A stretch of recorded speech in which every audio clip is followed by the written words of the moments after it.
And ఈరోజు fruit salad చేసుకుందాం. దానికోసం ముందుగా ఒక పెనం పెట్టుకొని దానిపైన కొన్ని ఫుల్ మక్కానా వేసుకొని క్రిస్పీగా అయ్యేంత వరకు వేయించి వాటిని మిక్సీ గిన్నెలోకి తీసుకొని ఒక ఇలాచి 4-5 కాజు నట్స్ అండ్ బాదం వేసుకోవాలి. మిక్సీ పట్టుకోవాలి. నేను 2 స్పూన్స్ కస్టర్డ్ పౌడర్ తీసుకుంటున్నాను. దాంట్లోనే ఈ పౌడర్ మిక్స్ చేసి పాలు పోసుకుంటూ ఉండలు లేకుండా మంచిగా మిక్స్ చేసుకోవాలి. ఇక్కడ నేను పాలు పెట్టి మంచిగా వేడి చేసుకున్నాను.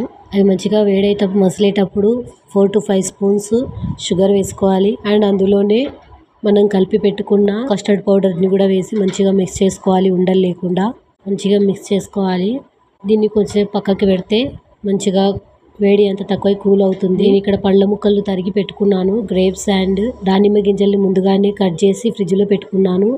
అండ్ తర్వాత కలిపేటప్పుడు ఆపిల్ ముక్కలు అరటి పళ్ళు ముక్కలుగా కోసుకొని అందులోనే అన్ని మిక్స్ చేస్తున్నాను. కూల్ అయిన తర్వాత అన్ని మిక్స్ చేసుకొని పైన గార్నిష్ చేసుకుంటే దానిమ్మ గింజలు అండ్ గ్రేప్స్ తోటి గార్నిష్ చేసుకుంటే అంతే ఎంతో రుచికరమైనటువంటి ఫ్రూట్ సలాడ్ రెడీ అయిపోయింది. నా వీడియోస్ కనుక మీకు నచ్చినట్లయితే లైక్ చేసి షేర్ చేసి సబ్స్క్రైబ్ చేసుకోండి. ప్లీజ్ సపోర్ట్ చేయండి.